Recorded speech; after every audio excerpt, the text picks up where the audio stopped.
చాలా మంది మన బ్రాస్లెట్స్ ఆర్డర్ పెట్టుకున్న వాళ్ళు కానీ ఆర్డర్ పెట్టుకోవాలి అనుకున్నటువంటి వాళ్ళు కానీ క్రిస్టల్స్ వల్ల సైడ్ ఎఫెక్ట్స్ ఏమైనా ఉంటాయా, నిష్ఠా నియమాలు ఏమైనా పాటించాలా, అసలు ఏంటివి అని చాలామంది అడుగుతూ ఉన్నారు.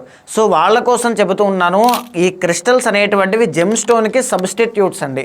దీనివల్ల సైడ్ ఎఫెక్ట్స్ అనేటువంటివి ఎప్పుడూ కూడా కలగవు.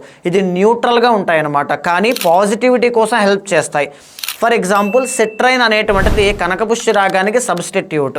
ఇదేంటి అంటే గురుబలం పెంచడానికి మీకు హెల్ప్ చేస్తుంది. ఫర్ ఎగ్జాంపుల్ మన ఉమాస్ ఆరాలో నేను కస్టమైజ్ చేసి ఒక్కొక్క ప్రాబ్లంకి ఒక్కొక్క బ్రాస్లెట్ అనేటువంటి డిజైన్ చేయడం జరిగింది. రాజయోగా కాంబో కానీ బిజినెస్కి సంబంధించింది కానీ గ్రహాల్లో అన్ని గ్రహాలు కూడా ఒకేలా ఉండవు. ఒక్కొక్క గ్రహానికి మిత్రుత్వం ఉంటుంది, ఒక్కొక్క గ్రహానికి శత్రుత్వం ఉంటుంది.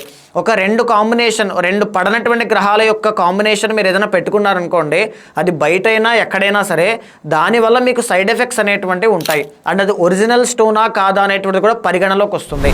మన ఉమాస్ ఆరాలో ప్రతిదీ కూడా ఏ ప్రాబ్లం కోసం మనం సజెస్ట్ చేసిన ఏదైనా సరే ఆ గ్రహాల యొక్క మిత్రుత్వ శత్రుత్వాలను కూడా అనుసరించి ఎక్కడా కూడా ఏ సైడ్ ఎఫెక్ట్ లేకుండా జెన్యూయిన్గా ఎనర్జీ అంటే పూజ చేసినటువంటివి ఎనర్జీ చేసినటువంటి క్రిస్టల్స్ బ్రాస్లెట్స్గా మనం అందించడం జరుగుతుంది. మన ఉమాస్ ఆరాలో మనం అందించే ఏ క్రిస్టల్ అయినా ఏ బ్రాస్లెట్ అయినా క్వాలిటీ విషయంలో ఎక్కడా కూడా ఉమాస్ ఆరా కాంప్రమైజ్ అవ్వదు.